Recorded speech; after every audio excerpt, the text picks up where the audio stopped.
what happened was there was a bunch of guys that got together to watch the UFC after work one night, and hey, come on over, watch the UFC, telling me all about this stuff. So everybody came over to my 5 to 7 guys came over to my house to watch this. And they saw Hoist Bracey putting in people in arm bars and say, oh, he's breaking his arm. Remember they were saying they were breaking their arms? Yeah. And, oh, he's breaking their arms and so on. Wow. So they're saying, why didn't you do this, kid? I'm like, I don't want no part of that. You must have said that the first time people told me that shit. Yeah, I don't want to break nobody. No, I don't want to break nobody's arm. I don't want nobody breaking my arm. Right. Because he was taking the big guys down and then breaking their arms. That's what they were saying.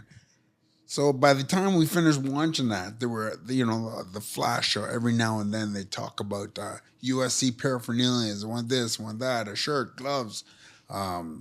So they took down the phone number and they started calling. They called around that night. They got old Art Davies. Do you know him? No. He's the guy that started the USC. He invented it all. Yeah. I call him Dad today, but so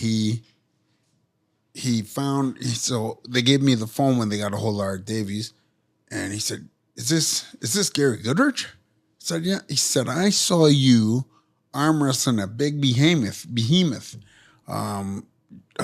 Cleve Dean, and you spoke well. USC's got a place for you. He says, I'll have somebody call you tomorrow. He says, I have somebody to call you tomorrow. Thanks for calling in. So then next day, somebody's calling me.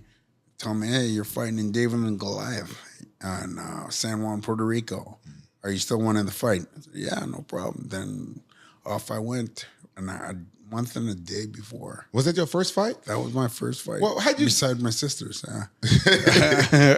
I used to fight them all the time. Yeah, I remember your sister. She was in shape, right? Yeah. I got 3 others that are just as bad. Oh, wow. But you were an arm wrestling champion, right? Yes, I was an arm wrestler. At what age did you become an arm wrestling champion? I think I became an arm wrestling champion probably around 16 years old. Jesus. Wow. That's the same time when I became arm wrestling champion. Really? Of my high school. Is that right? You didn't know that? Everybody. No, yeah, I beat everybody. You didn't know that about me? No. I didn't tell you because I didn't want to lose to you. Is that right? No, I didn't know that.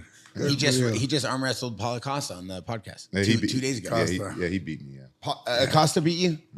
You didn't let him beat you? Picture. You didn't let him beat you? No, I didn't let him. Are you sure? Man, he had the F3 to give him power. He's strong. He's strong. A lot of people talk about. Yeah, go ahead.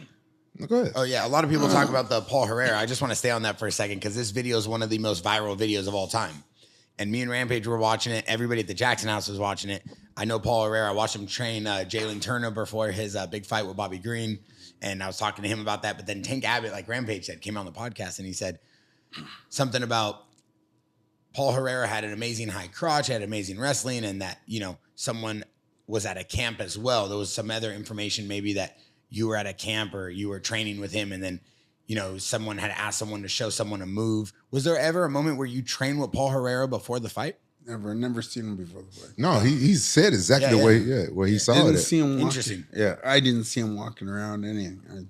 I saw him when he got to the ring. Big weight height advantage, huh? Big weight height discrepancy. That was crazy back then. Yeah, he was 182 or something like that. Oh my God. How much were you back then? 240. Wow. 240, 230, 240, What did you do to get that big? Were you lifting weights, eating good? No, I was 225, 230 in high school. Wow. Yeah. Well, really, I was in public school. I was 210 in grade 8, and then weight started coming on. I was just a fat kid. Yeah, you didn't look fat in UFC. You looked in shape. You looked like you were ready to kill someone. Yeah, that's different. Yeah. But what martial art was your background back then? None. What? They said you knew some type of martial art. Here's what happened. Wait, you didn't know? Wait, I'm so confused. Yeah, I'm confused too. Here's what happened. Before the UFC, when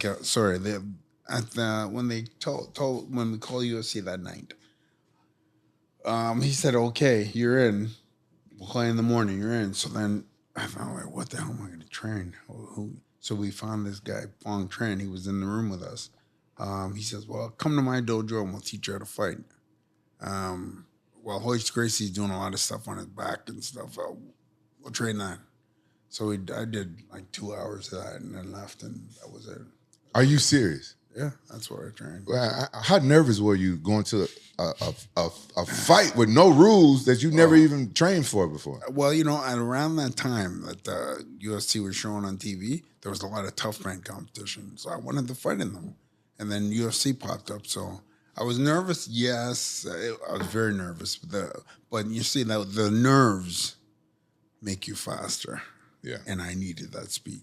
The nervous energy becomes your friend. I needed that friend that night.